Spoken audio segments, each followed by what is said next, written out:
temporada de Overlord, chegamos ao episódio final e que obra de arte de episódio, cara. Eu acho que não tem uma palavra melhor pra gente descrever desse episódio do que incrível. Simplesmente foi maravilhoso. Climb desafiou Ainz, René virou um demônio ímpio, Albedo massacrou a família inteira de Monserrate. Eu acho que não tem nem mais o que falar sobre isso, né? Vem comigo e prepara, porque essa análise tá pegando fogo, a gente vai destrinchar tudo desse episódio e, mano, finalizar a temporada com estilo. Vamos lá!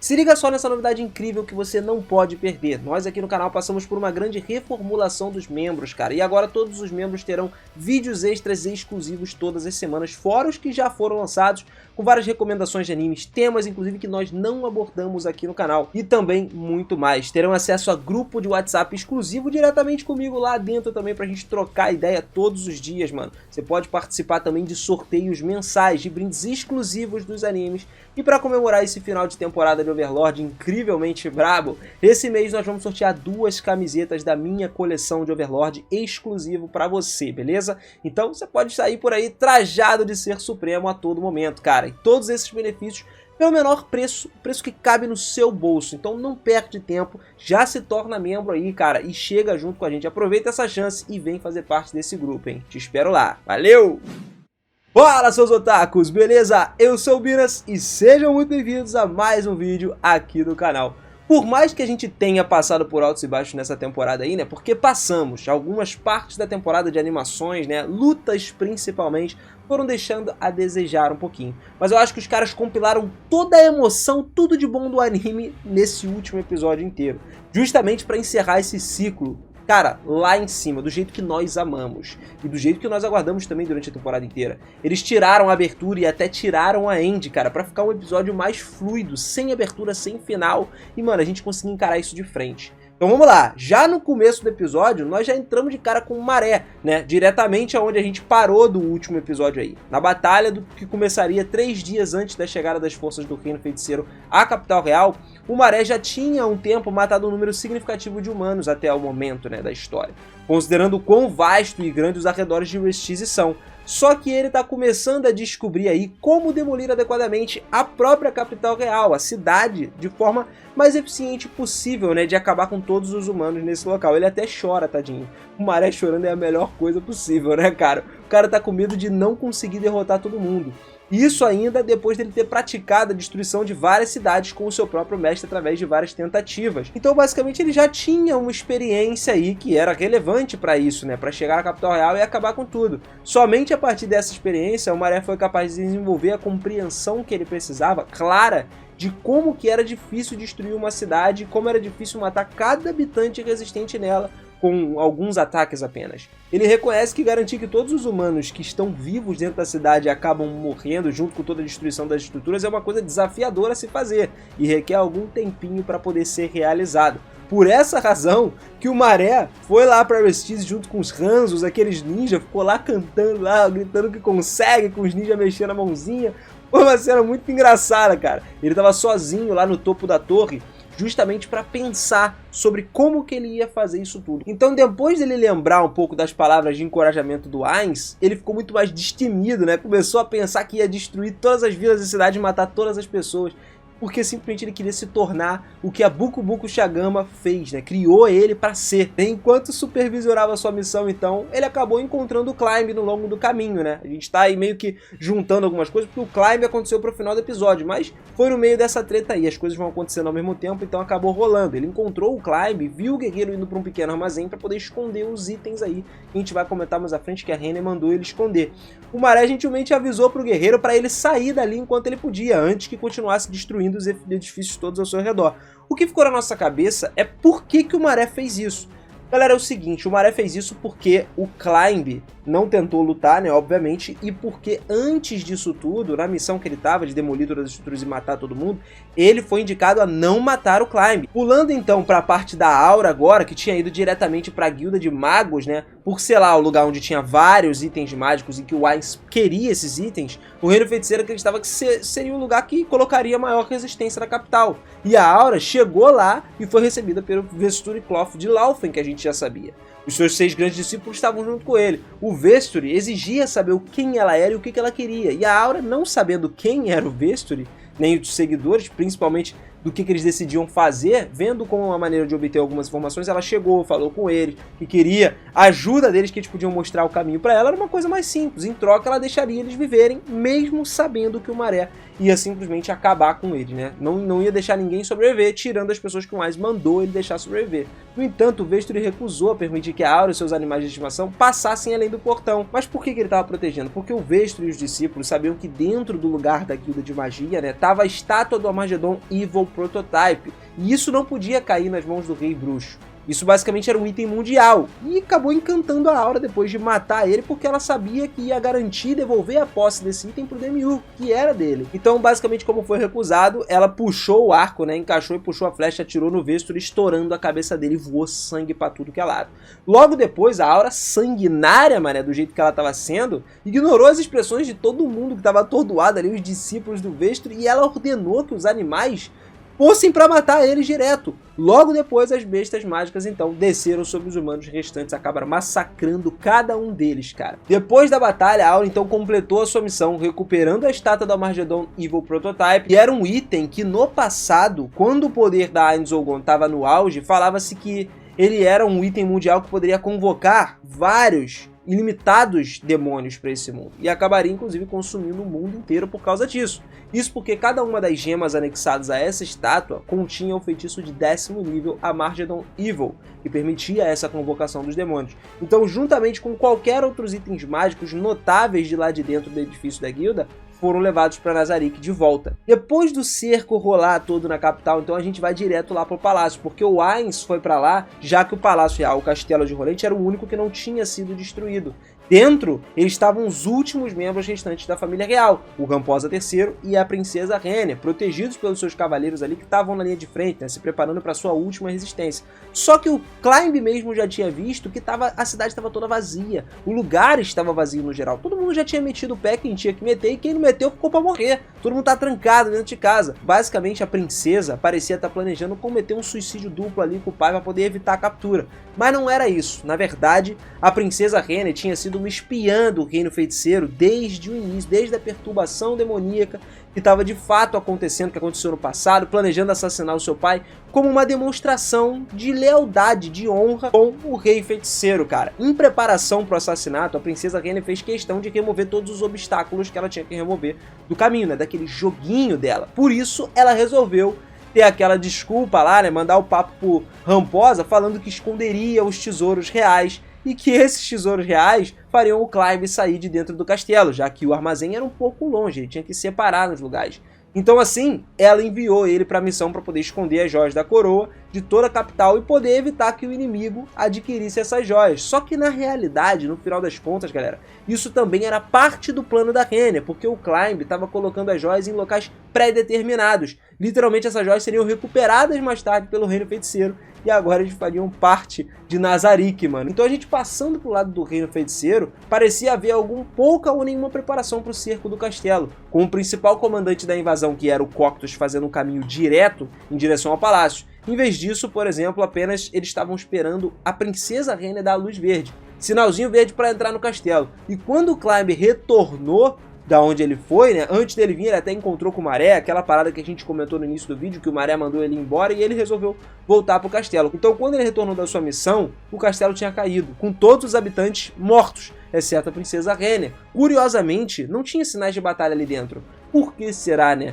Quando ele chegou lá, a princesa também já tinha realizado o seu plano por completo de assassinato, apunhalando o próprio pai pelas costas com a espada real, a Rei Zored, bem na frente do Rei Bruxo e também dos seus redentores ali, né, da Albedo, Demiurgos, o Coctus, para provar assim a lealdade dele e sendo aceita de fato em Nazarick como um membro honorário. Rapaz, isso tudo já estava planejado e foi mostrado mais à frente. Essa operação aí acabou dissolvendo efetivamente o governo central do reino de Restiz. E embora o reino ainda tivesse territórios restantes que ainda não tinham sido subjugados no geral, depois dessa batalha aí, o reino feiticeiro espalhou todas as suas forças para tomar esses lugares também. Com certeza, sem a ajuda do governo, esses pequenos domínios que tinham, né, ficado aí restantes, independentes, acabariam caindo com pouca ou nenhuma resistência. Ia ser mole de ir lá e dominar.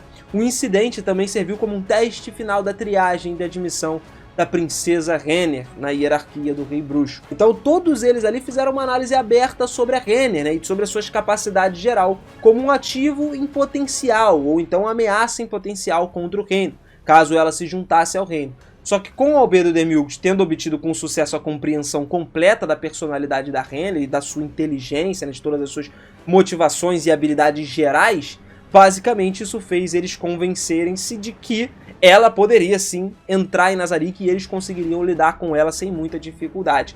Essa operação até atuou como estádio de construção para o plano pessoal da princesa, para poder manipular o guarda-costas que ela tem, o Climb, para desertar junto com ela do reino. E ao fazer parecer que o seu assassinato foi feito sob a influência do mantra de comando do Demiurgos, que foi inclusive o que o Climb pensou, ele chegou lá e ele, comandaram a Renner, né? Fizeram ela fazer isso com o pai dela, não foi ela que chegou lá e matou ele.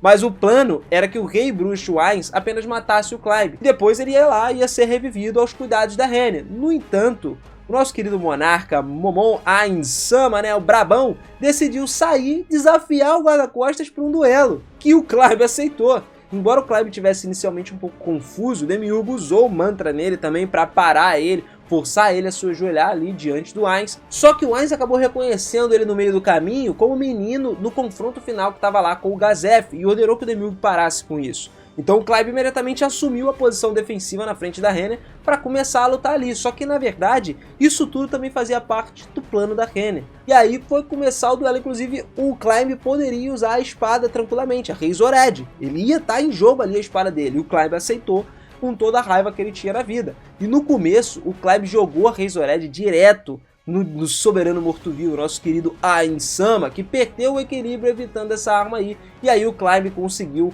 ir com o seu golpe com o punho direto na cara dele. Só que o problema é que esse golpe, esse soco que o Climb deu na cara do Ainz, não fez nem cosquinha. Pelo contrário, né? O Climb é que ficou meio zoado, porque ele quase quebrou a mão dando esse soco aí. Depois o Ainz segurou ele ainda pelo peitoral e jogou ele no chão ali pelo ar como se fosse um brinquedo, cara. O Ainz disse então ao guerreiro que basicamente ele já estava derrotado, não tinha como eles lutarem, era uma desigualdade gigante, ele devia aceitar os seus limites e morrer nesse momento, porque esse era o único equalizador verdadeiro para todos. O Climb se recusava a ceder ao desespero, e ele olhou para o Ainz com os olhos desafiadores, que simplesmente impressionaram o Ainz, lembrando ele os próprios olhos do Gazef, que também morreu com honra tentando defender o seu país. O Ainz, inclusive, não respondeu às falas do Climb, provocou ele, começou a brincar com ele, cara. A mente do guerreiro estava simplesmente em outro mundo, ele só pensava na vida da Renner. Então, por não estar confortável, ficar bolado da vida por ser desprezado, o Climb concentrou um golpe no Ainz, apostando tudo nesse golpe, e o alvo era o orbe vermelho que estava na barriga do Ainz, lá no peito dele, acreditando ser o ponto fraco do Ainz. Só que o ataque foi pego de surpresa pelo Rei Bruxo com uma única mão. E aí o Climb nessa hora foi ferido por um golpe da lâmina do Ainz, forçando ele a recuar. Lógico que o Ainz começou a considerar que o duelo já tinha acabado. E aí até pensou uma dúvida aí, será que a Razorhead destrói equipamentos, né? O próprio Ainz falou destrói itens mundiais, isso ainda não foi revelado pra gente. Eu acredito que não aconteça não, mas ele falou que vai pensar mais à frente e é bom a gente ir acompanhando pra saber, né? O Ainz então, vendo o duelo avançando pro fim, estava ansioso por reivindicar a espada e estudar o potencial dela. Então ele lançou o Grasper Heart logo de cara no Climb para matar ele instantaneamente. E no final das contas resultou na mesma coisa, né? Climb foi morto, foi revivido, depois a Renner ali meio que manipulou o garoto mentalmente exausto para poder obter uma mudança racial nele, transformar ele em um demônio, quando ele viu que ela tinha se transformado num demônio também, para que eles pudessem passar a eternidade juntos. Isso foi feito um pro outro ali como um sinal de lealdade também com o Reino Feiticeiro, dando a ele a própria fraqueza da Renner. Eles tinham uma maneira de garantir que o controle da Renner seria de fato deles. Trazer o Climb de volta à vida também acabou deixando ele num estado enfraquecido, permitindo que a ex-princesa cuidasse de volta da saúde dele, que era o que ela já esperava. No entanto, nem tudo ocorreu como a Renner imaginava. Como o Rei Bruxo optou por duelar com o Climb em vez de apenas matar ele, ela assumiu que ela de fato tinha entrado no radar do monarca. Então, enquanto a ex-princesa inicialmente planejava reter as suas verdadeiras habilidades após a deserção, né, do reino todo, isso acabou obrigando ela a provar para o monarca, né, para o Ainz, que recrutar ela valia a pena. Então, ao acordar depois da ressuscitação, o Climb descobriu que a Renner agora e ele eram 2 reféns do Reino Feiticeiro. E logo depois ela prometeu a sua lealdade ao Ainz, ela recebeu um novo local de residência lá no 9º andar de Nazarick. E nesse momento que a Renner falou com o Climb, ela também preveniu ele de que o Ainz forçaria algumas tarefas para testar a lealdade dele ao Ainz, né? Ele tinha que descobrir se o Climb ia vazar alguma informação, pedindo inclusive ao seu próprio amante para que ele suportasse e provasse o seu valor e lealdade ao Rei Feiticeiro. Agora, o que vai ser feito com ele a gente não sabe. Talvez taque ali, né, naquele baratão para tomar uma baratada dentro da boca, engolir uma barata, ser comido e depois acabar. Pode ser que aconteça a mesma coisa que aconteceu com a Ylma. Esse aí era o ritual que eles estavam fazendo, né? Mas quando a Renner saiu do quarto, ela se ajoelhou e se desculpou freneticamente com o Albedo por conseguir que o seu mestre, o Rei Bruxo, ajudasse em todos os preparativos, inclusive do veneno, que era justamente o veneno que ela usou para matar todas as crianças lá do orfanato e aquelas senhoras que cuidavam das crianças também. Olha aí o que a gente falou durante toda a história, meu rapaz. Tá vindo à tona, tá aparecendo agora. E também agradeceu por toda a teatralidade ali do nosso querido Momon-sama, do Ainz, né, no trono do castelo de Rolente contra o Climb. E ela também foi reconhecida pela Albedo por estar mais do que pronta para trabalhar para Nazarick, porque o Ainz elogiou generosamente todos os feitos dela. A recompensa, inclusive, por seus serviços a Nazarick, a partir de agora, pelos próximos 2 milênios, seria dada a ela antecipadamente, que era o que basicamente exigiu a necessidade de preparar o sacrifício depois da recuperação do Climb. A Renner foi severamente avisada que esse presente não foi dado a ela porque ela tem um valor inerente como refém, mas algo que ela ganhou por causa de honra, tá ligado? Por causa das ações dela e pela confiança que ela construiu com o Reino Feiticeiro, entre outras coisas. Então, justamente porque também foi revelado pra gente que a própria Renner foi a dona de 90% dos planos para destruir o próprio reino Restize. Então ela atacou o próprio reino.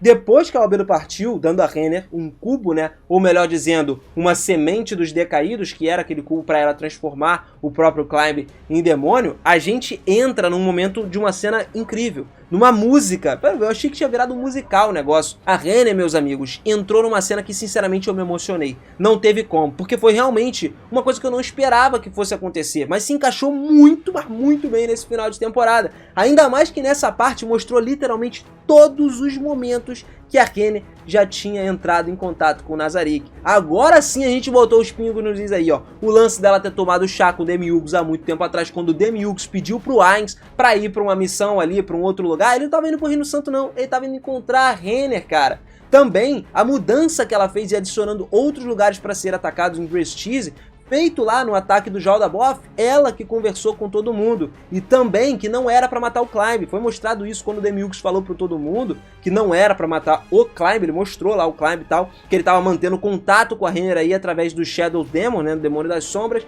Inclusive ressaltou a Shallter que não era pra fazer isso. Por quê? Explica outra cena que muita gente ficou sem saber o porquê que a Shallter não correu atrás do Brain ou não matou o Brain lá naquele lugar quando ele atacou ela e cortou a unha dela de fato, com aquele ataque cortador de unha dele. Por quê? Porque ela viu o Climb e o Demiurgos mostrou que não era para ela matar o Climb porque a própria Renner já tinha pedido. Então a Shallter se conteve por ali. Só que, cara, as coisas foram simplesmente incríveis que aconteceram. E ainda assim, depois de toda essa batalha, o Ainz conseguiu reivindicar a posse da Rei Zoraide também. Uma das espadas pela qual ele estava interessado, ó, muito tempo. Desde que ele viu com o Gazef, ele ficou interessado nessa espada. E por final temos aí Albedo, que partiu em busca do seu odiado pilantra Philip, que estava confinado dentro da sua mansão, lá no seu feudo, caiu no estupor, cara, é bêbado, ele não sabia, ele estava se recusando a admitir que ele era a causa de toda essa guerra e do reino ter sido dizimado. Mas logo ele encontrou Albedo esperando por ele silenciosamente dentro da casa. Vendo a sua presença, o Philip automaticamente acreditou e ela estava ali para recompensar ele por dar ao reino dos feiticeiros uma razão para iniciar a guerra com o reino. Olha só a ideia do cara, mano. A Albedo, felizmente aí, deu a ele uma caixa, né, que continha o seu prêmio de direito. O Philip começou a abrir a caixa ali vertiginosamente, bonito, ficou horrorizado, porque lá tinha a cabeça dos seus 3 companheiros barões que ajudaram ele aí nessa grande conquista de roubar o reino feiticeiro. Nossa, que coisa legal, né, cara? Meu Deus do céu. Foi então aí que Albedo revelou alegremente o quão pouco ela realmente pensava nele. Ele era um cara simplesmente estúpido, mano. Não era como se pra Albedo ele não pudesse existir, não era pra estar ali. Antes dela mudar o tom dela, né? Entrou aquela mudança repentina de comportamento meio sádico que a gente gosta de ver na Albedo. E aí ela revelou pra ele por que ela tava realmente lá. Porque ela queria punir ele por fazer ela desperdiçar vários recursos preciosos quando ele instigou a guerra e também por constranger ela na frente do seu amado mestre, do Ainz, cara. Agora, ciente do quão fatalmente era essa situação, o Philip tentava de qualquer jeito se rastejar pra fugir, pedindo, implorando pela sua vida.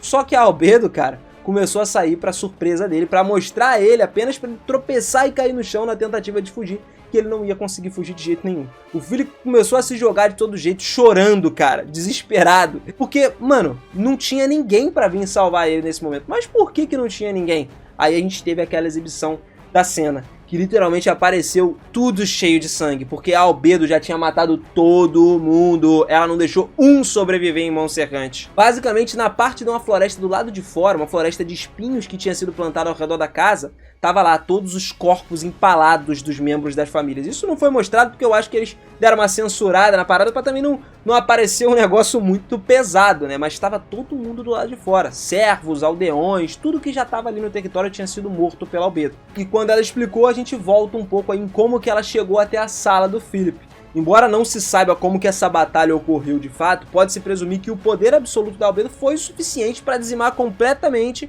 o que restava da oposição do domínio de Montserrat. E todo o tempo o Philip estava dormindo, porque ela também falou isso lá quando ele encontrou com ela. Sem saber que o massacre estava acontecendo fora da mansão, a Albedo lançou um feitiço de área de cancelamento de ruído, basicamente para ele não acordar. Ela comentou que ela não queria acordar o Philip que estava lá dentro, para ele não ver todo mundo gritando e tal. E aí também contou que antes da sua morte, o pai do Philip, o Barão de Montserrat mesmo, pediu pro supervisor, né, pra Albedo, para fazer o seu filho sofrer, infligindo a mesma dor que todos eles sofreram, que foram colocados em todos os compatriotas dali. Com isso, foi que a Albedo começou a entrar na casa do Philip e se sentou lá na cabeceira da mesa, né? Ficou lá no jantar esperando ele aparecer e aí rolou esse show de horrores todo. Mas depois disso ainda teve o finalzinho, que foi mostrado lá o Ainz dentro do reino, sentado no trono, né? Completamente o reino em ruínas, meu irmão. Porque ele simplesmente acabou, dizimou o reino inteiro. E aí encontrou seu outro ajudante influente de dentro do reino, o Marquês de Riven. Quando ele foi acompanhado aí pelos nobres, finalmente se encontrou com seu novo governante e imediatamente eles, os próprios nobres, o Riven e os outros nobres se ajoelharam diante do Ainz. O Marquês e os nobres foram ordenados pelo Ainz a administrar os seus locais ali da mesma forma, eles iam seguir com as mesmas leis de costume até que a Albedo notificasse ele das novas mudanças que iam acontecer. Para provar sua própria lealdade às causas do reino feiticeiro, ele sugeriu ao Ainz que eles pudessem fazer algumas propostas juntos ali, né, o Ainz falar alguma coisa que eles podiam fazer. Só que o Ainz decidiu salvar esse pedido para uma outra hora, porque ele diz que não permitiria nenhum cidadão do reino feiticeiro que ele viesse para a capital real, porque ela seria queimada completamente. Ele ia mandar um dos monstros dele queimar, derreter toda a cidade, para simplesmente ela não existir mais, enquanto aplicava com magia para poder evitar uma possível praga que se espalhasse por ali. Então ele enfatizou nas mensagens do Ainz de que nos próximos anos seria tolice para qualquer um se opor ao reino feiticeiro, depois de saber que a Montanha de Cinzas serviu como prova para a queda do reino Restize completamente. Meu. Olha só o que ele conseguiu fazer em todo esse ataque dessa temporada. Mas enfim, galera, é com muito orgulho que nós encerramos a temporada de Overlord. Encerramos esse ciclo com uma frase posta na tela pelo próprio anime, que pouca gente viu rápido ali, que é: o fim tem um início. E o que isso significa? Que literalmente uma dominação mundial está próxima. O fim de todo o mundo se deu início a partir dessa batalha aí, a batalha mais sangrenta de todas até agora, mano. Literalmente não chegou perto do exército que ele dizimou, porque ali era só um exército que foi lá em Cartisplane, mas agora foi a nação inteira. Não sobrou uma pessoa dentro de Restize. Mas agora você, comenta aí, curtiu esse episódio, curtiu esse final, achou que poderia ter sido melhor? Deixa a sua opinião aí nos comentários e se inscreve aqui no canal, cara, porque mesmo com a temporada acabando, a gente ainda tem filme pra comentar, ainda tem outros volumes que estão vindo por aí, volume 15, 16, 17, 18, a gente vai comentar tudo e você não vai querer perder. Então cola aí com a gente que agora a gente vai entrar direto nesse reino élfico, vamos olhar o reino santo também e firme e forte, vamos estar junto sempre. Valeu demais, família! Beijo no coração, um forte abraço e até a próxima. Fui!